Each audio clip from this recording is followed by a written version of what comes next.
ఇక అత్యాచార POCSO కేసులపై CM స్థాయిలో పర్యవేక్షణ జరగాలి అంటూ కూడా ఒక అంశాన్ని మనం ఇక్కడ చూసుకోవచ్చు. సో అత్యాచార అలాగే పోక్సో కేసుల్ని ముఖ్యమంత్రి స్థాయిలో సమీక్షించాలని కేంద్ర హోంమంత్రి అమిత్ షా పేర్కొన్నారు.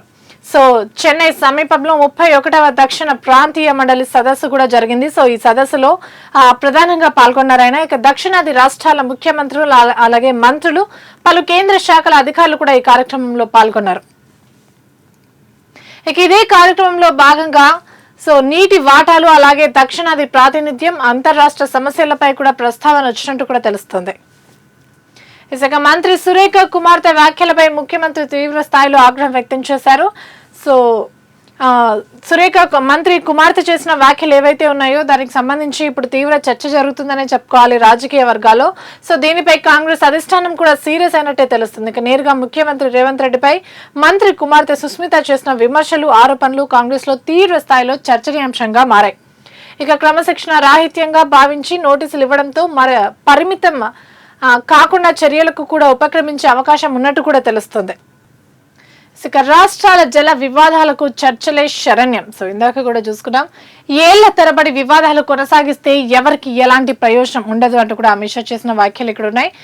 దక్షిణాది రాష్ట్రాల సమగ్ర అభివృద్ధి దేశ ప్రగతికి మూలధారణమని కేంద్ర హోంమంత్రి అమిత్ షా స్పష్టం చేశారు. ఇక జల వివాదాలను న్యాయస్థానాలు అలాగే ట్రిబ్యునల్లు పరిష్కరించలేవని పరస్పర సంప్రదింపులతోనే ఈ సమస్యకు పరిష్కారం లభిస్తుంది అంటూ కూడా స్పష్టం చేశారు. ఇక రాష్ట్రాల ప్రయోజనాలను కాపాడుకోవడం తప్పు కాదని, అయితే ఈ నెపంతో వీటిని సముద్రంలోకి వదిలేస్తూ ఏళ్ల తరబడి వివాదాలు కొనసాగిస్తే ఏ ఒక్కరికి ఎలాంటి ప్రయోజనం ఉండదు అంటూ కూడా స్పష్టం చేశారు. ఇక ఈ క్రమంలో తెలంగాణ, ఏపీ, మహారాష్ట్ర, కర్ణాటక మధ్య నెలకొన్న జల వివాదాలపై చర్చించడానికి కూడా సెప్టెంబర్ నెలలో ఒక సమావేశాన్ని ఏర్పాటు చేయనున్నట్టు కూడా స్పష్టం చేశారు. ఇక ఇదే సమావేశంలో పాల్గొన్న తెలంగాణ డిప్యూటీ సీఎం బట్టి విక్రమార్క చేసిన వ్యాఖ్యలు కూడా ఇక్కడ ఉన్నాయి. కృష్ణా జలాల్లో న్యాయమైన వాటా దక్కాల్సిందే సదరన్ జోనల్ కౌన్సిల్ సమావేశంలో డిప్యూటీ సీఎం బట్టి చేసిన వ్యాఖ్యలు ఇవి. ఇక నా కూతురు చేసిన వ్యాఖ్యలకు నాకు సంబంధం లేదు. మంత్రి కొండా సురేఖ చేసిన వ్యాఖ్యలు ఇవి.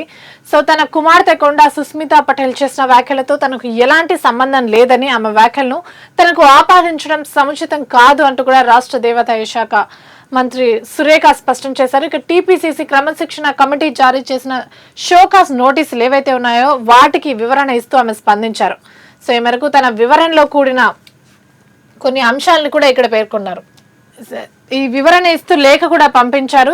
తన వివరణతో కూడిన లేఖను క్రమశిక్షణ కమిటీ చైర్మన్ మల్లు రవి కూడా పంపించారు. ఇక ఆగస్టు 19న తన జన్మదినోత్సవం సందర్భంగా రాష్ట్ర వ్యాప్తంగా కొన్ని కార్యక్రమాలు నిర్వహించే అవకాశం ఉన్నట్టు కూడా ఆమె స్పష్టం చేశారు. ఆ 19న జరిగిన ఏవైతే పుట్టినరోజు వేడుకలు ఉన్నాయో దానికి సంబంధించి అందులో భాగంగా తన కూతురు చేసిన వ్యాఖ్యలకు తనకు ఎలాంటి సంబంధం లేదు అంటూ కూడా స్పష్టం చేశారు. ఇక గీత దాటితే చర్యలు తప్పవు. కొండా సుస్మిత వ్యాఖ్యలు బాధాకరం, తీవ్రంగా ఖండిస్తున్నాం. టీపీసీసీ చీఫ్ మహేష్ కుమార్ గౌడ్ చేసిన వ్యాఖ్యలు ఇవి. ఇక కోర్టుకే తప్పుడు వివరాలు ఇస్తారా? శాసనసభ ఆమోదం లేకుండానే కళ్యాణ లక్ష్మి అలాగే షాదీ ముబారక్ పథకాలు ఏవైతే ఉన్నాయో ఈ పథకాలు ఇవ్వడాన్ని సవాల్ చేస్తూ దాఖలైన పిటిషన్ పై విచారణ సందర్భంగా ప్రభుత్వం అఫిడవిట్ లో ఆర్టికల్ 162ను తప్పుగా ఉల్లంఘించడంపై హైకోర్టు తీవ్ర ఆగ్రహం వ్యక్తం చేసింది. ఇక దీన్ని సాధారణ తప్పిదంగా తీసుకోలేమని, రాజ్యాంగంలోని ఒక అధికారాన్ని అధికారిక అఫిడవిట్ లో వక్రీకరించడం ఎలా జరుగుతుందో వివరణ ఇవ్వాలి అంటూ కూడా ఆదేశించింది. ఇక సంక్షేమ పథకాల అమల్లో జోక్యం చేసుకోవట్లేదని, అదే సమయంలో చెల్లింపుల ప్రాధాన్యంపై కూడా స్పష్టత ఇవ్వాలని పేర్కొంటూ ఈ కేసుని వాయిదా వేసింది. ఇక రగులుతున్న 22A జాబితా భూ సమస్య, ఇప్పుడు దీని చుట్టూ రాజకీయ చర్చ నడుస్తుంది. ఇక రాష్ట్రంలోని వివిధ ప్రాంతాల్లో ప్లాట్లు, వ్యవసాయ భూములను 22A నిషేధిత జాబితాలో చేర్చడంపై తలెత్తిన వివాదం రాజకీయ రచ్చలేపుతోంది. ఇక ఈ విషయంలో ప్రభుత్వంపై ప్రతిపక్షాలు మూకుమ్మడిగా దాడి చేస్తున్నాయి. ప్రైవేటు భూములను నిషేధిత జాబితాలో పెట్టి తిరిగి తొలగించాలంటే అధికారులు 30% కమిషన్లు తీసుకుంటున్నారు అంటూ కూడా ప్రతిపక్షాలు అయితే దుమ్మెత్తిపోస్తున్నాయి. ఇక అటు బీఆర్ఎస్ తరపున ఇటు బీజేపీ తరపున పెద్ద ఎత్తున దీనిపైన డిమాండ్లు కూడా వినిపిస్తున్నాయి. ఇక దీనికి సంబంధించి మంత్రి పొంగులేటి రాజీనామా చేయాలి అన్న కొన్ని డిమాండ్లు కూడా ఇప్పుడిప్పుడే బయటకు వస్తున్నాయి. ఇసుక మరో తిమింగలం 100 కోట్లు. సో ఏఎస్ శ్రీనివాస్ రెడ్డిపై ఆదాయానికి మించిన ఆస్తుల కేసు, కేజీ బంగారం, హస్తినాపురంలో 3 అంతస్తుల భవనం, సో 8 ఖాళీ ప్లాట్లు, యాచారంలో 10 ఎకరాల భూమి, సో 6.66 కోట్ల ఆస్తుల గుర్తింపు.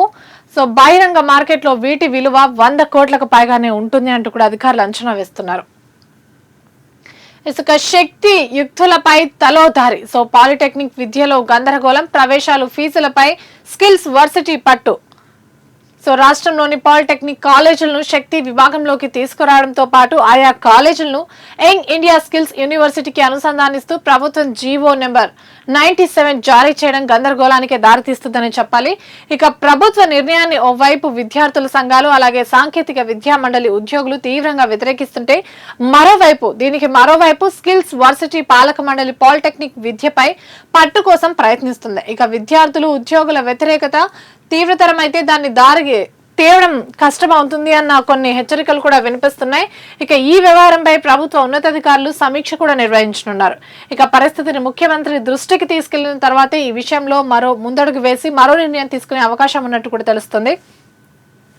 ఇసుక ఇదే అంశానికి సంబంధించి ఇక్కడ చూసుకుంటే విభాగమే మార్పు, మిగతావన్నీ యథాతథమే.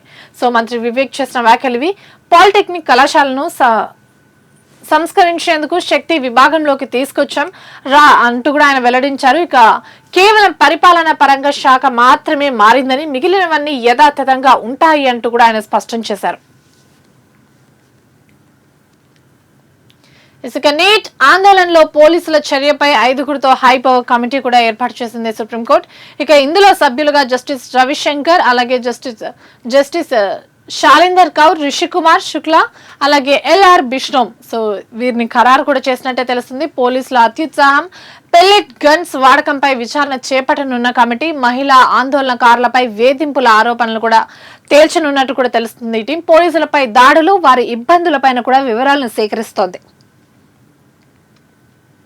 ఇసుక డీలిమిటేషన్ తో మా గొంతు నొక్కద్దు. ఇక సదరన్ జోనల్ మీటింగ్ లో దక్షిణాది రాష్ట్రాల సీఎంలు సో మరో 25 ఏళ్ల పాటు లోక్సభ సీట్లు 543 ఉండాలన్న డీకే. సో వీటిలోనే మహిళా రిజర్వేషన్ అమలు కూడా డిమాండ్. దేశ జీడీపీలో 3వ వంతు వాటా మేమే ఇస్తున్నాం, అందుకు తగ్గట్టు రాజకీయ ప్రాతినిధ్యం ఉండాలి అంటూ కూడా స్పష్టం చేస్తున్నారు. ఇక డీలిమిటేషన్ లో వాటా తగ్గదని హామీ ఇవ్వాలన్న విజయ్, నీట్ నుంచి తమిళనాడును మినహాయించాలి అంటూ కూడా వ్యాఖ్యలు. ఇక గోదావరి కావేరీ లింక్ తో 500 టీఎంసీలు మళ్లించాలి అంటూ కూడా ఏపీ సీఎం చంద్రబాబు చేసిన వ్యాఖ్యలు ఇవి. దక్షిణాది రాష్ట్రాల మధ్య సమన్వయం అవసరం అంటూ కూడా కామెంట్. మహాబలిపురంలో అమిత్ షాతో జోనల్ కౌన్సిల్ మీటింగ్ లో జరిగిన చర్చలు ఇవి. ఇందాక చూసుకున్నాం బట్టి చేసిన వ్యాఖ్యలు. కృష్ణా జలాల్లో తెలంగాణ హక్కులను కాపాడాలి. సో కాళేశ్వరం పాలమూరుకు కేంద్రం సాయం చేయాలి. జీసీ లింక్ లో నికర జలాలకు అదనంగా 200 టీఎంసీలు వరద జలాలు కూడా ఇవ్వాలి అంటూ కూడా స్పష్టం చేశారు. ఇక సమస్య పరిష్కారమే అసలైన సామాఖ్యవాదం అంటూ కూడా కామెంట్ చేశారు. ఇక మరొకసారి ఇక్కడ చూసుకుంటే నా కుమార్తె వ్యాఖ్యలకు నేనెలా బాధ్యురాలిని అంటూ కూడా మంత్రి కొండా సురేఖ ప్రశ్నిస్తున్నారు. ఇది సహజ న్యాయ స్ఫూర్తికి విరుద్ధం.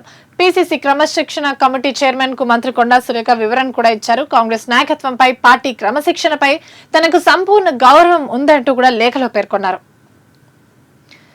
ఇందాక చూసుకున్న ఏవో ఆస్తుల విలువ ఏకంగా 100 కోట్లు. So Ibrahimpatnam administrative officer Srinivas Reddy arrest. So దీనికి సంబంధించిన పూర్తి అప్డేట్ ఇది. ఇక బకాయిలు కట్టకపోతే జైలుకే. సో సిఎంఆర్ మిల్లర్లకు సివిల్ సప్లైస్ వార్నింగ్ కూడా అందుతుంది. ఇక కమిషనర్ స్టీఫెన్ రవీంద్ర గట్టి వార్నింగే ఇచ్చారు. ఇక ప్రభుత్వానికి చెల్లించాల్సిన డబ్బు వ్యాపారులకు మళ్లించడమే నేరం. 86 మంది మిల్లర్ల నుంచి ఏకంగా 1500 కోట్ల వరకు వసూలు కావాల్సి ఉన్నట్టు కూడా స్పష్టం చేశారు ఆయన. ఇక ఎవరు పార్టీ లైన్ దాటిన చర్యలు. సో ఇటీవల మంత్రి కొండా సురేఖ కుమార్తె చేసిన వ్యాఖ్యలకి సంబంధించి కాంగ్రెస్ పార్టీలో ఉన్న అంతర్గత విభేదాలు ఒక్కొక్కటిగా బయటకు వస్తున్నాయి. 1 కాదు 2 కాదు, చాలా అనేక నియోజకవర్గాల్లో ఇలాంటి సమస్యలే ఉన్నట్టు కూడా తెలుస్తుంది. సో కొండా సుస్మిత వ్యాఖ్యలపై పీసీసీ చీఫ్ మహేష్ కుమార్ గౌడ్ తీవ్ర స్థాయిలో ఆగ్రహం. మంత్రి కొండా సురేఖకు షోకాస్ నోటీసులు ఇచ్చాం, ఆమె వివరణ తర్వాత చర్యలు ఉంటాయి. టికెట్ ఎవరికి ఇవ్వాలన్నది సిడబ్ల్యూసీ నిర్ణయం అంటూ కూడా స్పష్టం చేశారు. ఇక తెలంగాణ నేతలకు సముచిత స్థానం. సో రాబోయే రోజుల్లో కేంద్ర కేబినెట్ లో దీని గురించి చర్చలు కూడా జరిగే అవకాశం ఉన్నాయి. త్వరలోనే ప్రధాని మోదీ నిర్ణయం. సో ఎంపీ లక్ష్మణ్ స్పష్టం చేశారు.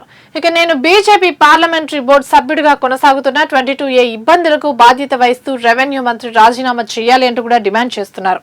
ఇవి వాటి వార్తాపత్రికలోని ప్రధాన వార్తలు. మరిన్ని వార్తలతో మళ్ళీ కలుద్దాం. చూస్తూనే ఉండండి పూరా లోకల్.